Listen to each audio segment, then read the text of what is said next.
ഇതിപ്പോ ഈ ഒരു മൗലവിക്കാണ് ഇപ്പൊ ഈ നിറമാറ്റം. ശരിക്കും നോക്കണോ, ഇതിനിപ്പോ മന്ത്രം സിഹിറ് രണ്ടെണ്ണം വെച്ചു. അതുമായി ബന്ധപ്പെട്ട ഒരു അന്ധവിശ്വാസവും അനാചാരം നോക്കുന്ന ഒന്നാണ് പൈന്, കണ്ണേറ്.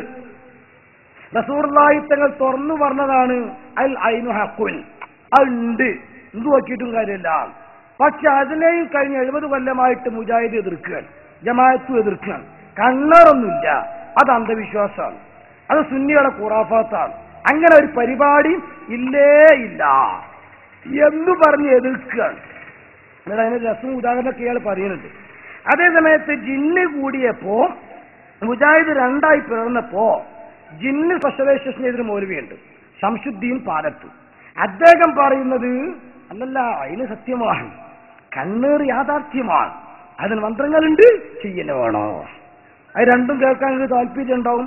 ആദ്യം കണ്ണേറിനെ പരിഹസിക്കണം. പിന്നെ കണ്ണേറ് അല്ലേ, നമ്മുടെ വീട്ടിന്റെ പരപ്പുറത്ത് ഒരു 5-6 കുമ്പളങ്ങ അല്ലെങ്കിൽ 5-6 വെള്ളരി അല്ല 5-6 മത്തൻ നിൽക്കുന്നത് കണ്ടു.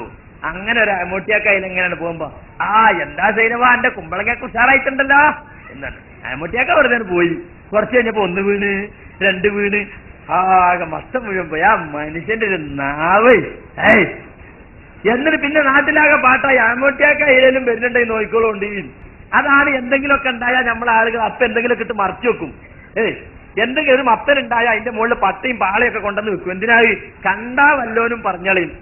അപ്പൊ നാവേറ് തട്ടും, നാവ് കൊണ്ടുള്ള ഏറ്, കല്ലുകൊണ്ടുള്ള ഏറും വാളുകൊണ്ടുള്ള ഏറും ഒക്കെ കേട്ടിട്ടുണ്ട്. നാവ് കൊണ്ടുള്ള ഏറുണ്ട്, നാവേറ്. പിന്നെ കണ്ണുകൊണ്ടുള്ള ഏറുണ്ട്, അതാണ് കണ്ണേറ്. ഇങ്ങനെ യഥാർത്ഥത്തിൽ അവിടെ നമ്മൾ ഹൈറും ചെറും അള്ളാഹുവാണ് ചെയ്യുന്നതെന്നുള്ള വിശ്വാസത്തിന് ഘടകവിരുദ്ധമാണ്. കാര്യകാരണ ബന്ധങ്ങൾക്ക് അതീതമായിട്ട് നന്മയും തിന്മയും വരുത്താൻ പടച്ചവനെ കൊണ്ട് മാത്രമേ സാധിക്കുകയുള്ളൂ. കണ്ടങ്ങള് അതിപ്പോ ഹൈറും ചെറും ചേർത്ത പടച്ചു മാത്രമേ കഴിയുള്ളൂ. ആ വിശ്വാസം ഘടകവിരുദ്ധമാണത്, അത് തെറ്റാണത്. സൈനപ്പ ഏതോ കുമ്പളങ്ങൊക്കെ പറഞ്ഞു, ഇത് ഉദാഹരണം പറയുകയാണ്. ആ വളരെ ചീപ്പായിട്ട് അവതരിപ്പിക്കുകയാണ്. എന്നാൽ ഇദ്ദേഹത്തിന്റെ ഉച്ചമിത്രം ജിന്ന് ഗ്രൂപ്പിലെ മൗലവി തന്നെയാണ് ശംസുദ്ദീൻ പൊട്ടമുറി. അദ്ദേഹം അവതരിപ്പിക്കുന്നത് കേട്ടോളൂ. താങ്കളെ അലട്ടുന്ന ദ്രോഹിക്കുന്ന എല്ലാ പ്രശ്നങ്ങളിൽ നിന്നും മിൻ ശർരി കുല്ലി നഫ്സിൻ, അതേപോലെ എല്ലാ ഷർറിൽ നിന്നും, ഔ ഐനി ഹാസിദിൻ, അസൂയക്കാരന്റെ കണ്ണേറിൽ നിന്നും.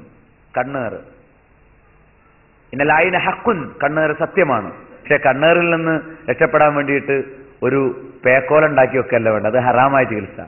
പടച്ചവൻ പഠിപ്പിച്ച ചികിത്സ എന്നാണ് പഠിപ്പിച്ച, അത് ചില്ല വേണ്ടത്. കണ്ണേറുണ്ട്, അതിന് ചികിത്സ എന്താ വേണ്ടതെന്നാ അയാൾക്ക് പിന്നെ തീരുമാനിക്കാം. നമ്മൾ ചികിത്സ എന്തായിക്കോട്ടെ, കണ്ണേറുണ്ട് എന്ന് വന്നല്ലോ. മറ്റേ പറയണം കണ്ണേറില്ല, 10 കുമ്പളങ്ങ വീണേ നമ്മൾ ഉത്തരവാദിയല്ല. ആലോചിച്ച് നോക്കാൻ നിങ്ങൾ, നിങ്ങളൊന്ന് ആലോചിച്ച് നോക്കുങ്ങള്, ശരിക്കും കേൾക്കണേ. അതായത് പുറത്തുനിന്ന് സുന്നികളല്ലാത്ത ആളുകൾ കേൾക്കുന്നുണ്ടാവുമല്ലോ. എന്തൊക്കെയാ അവർക്ക് ഈ സാധനം ഇങ്ങോട്ട് ഇറങ്ങിയതുകൊണ്ട് എത്ര ഉപകാരം അറിയുള്ളൂ. ഒരു വാദപ്രവാദം കഴിഞ്ഞ ഫല ഇതിന് കഴിയുമ്പോൾ കിട്ടണത്. മറ്റത് നമ്മളൊന്ന് പറയും, മൗലിമാര് വേറൊന്ന് പറയും. കള്ളു കുടിച്ചാൽ കൈ മുട്ടിയമാര് അങ്ങോട്ടും ഇങ്ങോട്ടും ആയി പോവും. സാധാരണക്കാർ കുറെ അതും കേട്ട് കുറെ ഇതും കേട്ട് അള്ളാഹു അലം ഇങ്ങനെ പറയും.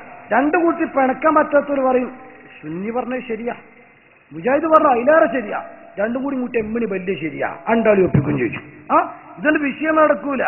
ഇത് വെക്കുമ്പോ നേർക്കുന്നേരെ. പിന്നെ ഒന്നുണ്ട്, മൗലിമാർക്കും തന്നെ അങ്ങനെ പറഞ്ഞിട്ടില്ല ഞങ്ങൾ നിഷേധിക്കാൻ കഴിയും മറ്റു തെളിവ്. അതുകൊണ്ട് ആ പുസ്തകപ്പഴ അധികം വായിക്കാത്ത സാധനന്റെ കയ്യിലുണ്ട്. ഈ പറഞ്ഞതുപോലെ തന്നെ എഴുതിയതൊക്കെ കയ്യിലുണ്ട്. അത് വായിച്ചാൽ മുസ്ലിമില്ലാത്ത വായിച്ചെങ്കിലോ നിങ്ങൾക്ക് തെറ്റിദ്ധരിക്കും. ഇതും കൂടെ ഇട്ട് കഴിഞ്ഞാൽ മാലികാതൽ കിതാബ് ലാ യുഗാദിറു സഗീറത്തൻ വലാ കബീറത്തൻ ഇല്ലാ അഹ്സാഹാ, ഒരു നിലക്കും നിഷേധിക്കാൻ കഴിയില്ല, അതുറപ്പാ. അതുകൊണ്ടാണ് ഈ രൂപത്തില് ഇത് നോക്കിക്കോളുങ്ങൾ കണ്ണൂർ മാത്രല്ല ഓരോ രംഗത്തും മരിച്ചയിടത്തുള്ള ദുആനെ പരിഹസിക്കുന്നത് വേറുണ്ട്. അതേപോലെ തന്നെ മരിച്ചവർക്ക് സ്വതക്ക കൊടുക്കുന്നത് വിമർശിക്കുന്നത് വേറുണ്ട്. നേരെ തിരിച്ചാണെങ്കിലോ സ്വാഭാവികമായിട്ടും മരിച്ചയിടത്ത് പ്രാർത്ഥിക്കണം, മരിച്ചവർക്ക് ഭക്ഷണം കൊടുക്കണോ, അങ്ങനെ തുടങ്ങിയിട്ട് ബഹുമാനപ്പെട്ട സയ്യിദ് റളിയല്ലാഹു തആല അൻഹു ജാരിയായ സ്വതക്ക കൊടുത്തിട്ടുണ്ട് പറയുന്നു. മരിച്ചോർത്തുള്ള ദുആനെ പറ്റിയിട്ട് വളരെ ശക്തമായിട്ട് ഒരൊറ്റ മുജാഹിദും മരിച്ചോർക്ക് ദ്വാരക്കങ്ങൾ ആലോചിക്കുന്നോളും. വിഷമ ഉമ്മമാരെ ഞാൻ പറയും, ഒന്നും വേണ്ട. ഭൗതിക ലോകത്ത് വെച്ചിട്ട് തന്നെ നിങ്ങളുടെ മക്കൾ കൂടി സുന്നിയായിട്ടില്ലെങ്കിൽ നിങ്ങൾ സുന്നിയായ പോരാ. അംഫുസക്കും വഹ്ലീക്കും നാറ, നമ്മോട് കൂടെ മക്കളെയും കൂടെ സുന്നിയാക്കണം, ഇല്ലെങ്കിൽ ദുന്യാവും തന്നെ അനുഭവിക്കുകയാണ്. സാധാരണ ഒരു പാമ്പിനെ കൊണ്ട് ജീവിച്ചിരിക്കുന്നവർക്ക് ആ ശല്യം ഉണ്ടാകുക. ഒരു പട്ടിനെ കൊണ്ടും ജീവിച്ചിരിക്കുന്നവർക്ക് ശല്യം ഉണ്ടാകുക, ഒരു മുള്ളു കൊണ്ടും ജീവിച്ചിരിക്കുന്ന ശല്യം ഉണ്ടാകുക. മുജാഹിദിനെ കൊണ്ട് ജീവിച്ചിരിക്കുന്നവർക്കും ശല്യമാണ്, മരിച്ചവർക്കും ശല്യമാണ്. എന്തുകൊണ്ട്?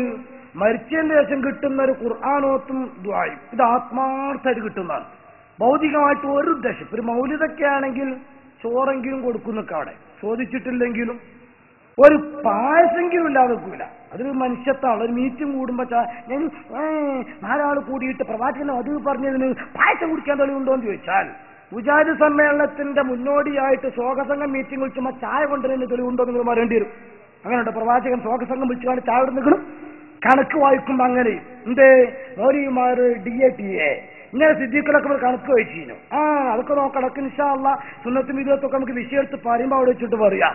അപ്പൊ അതേ സമയത്ത് എല്ലോ നമ്മളെങ്ങാനും ഒന്ന് മീറ്റിംഗ് കൂടിയിട്ട് ഒരു ബിരിഞ്ചിയോ മഞ്ഞച്ചോറോ വെച്ചിട്ട് കൊടുത്താൽ ഷിർക്ക്. ഇവര് പിലാത്തറമ കൂടി 20 റുപ്യേന്റെ ടോക്കൺ വാങ്ങി 3 ദിവസം കോഴി ബിരിയാണി കൊടുത്താൽ ചൊറുക്ക്. ഇങ്ങനെ ഈ ബിരിഞ്ചിക്ക് മാത്രമല്ല കോഴി ബിരിയാണിക്കുള്ളല്ലോ തെളിവ്.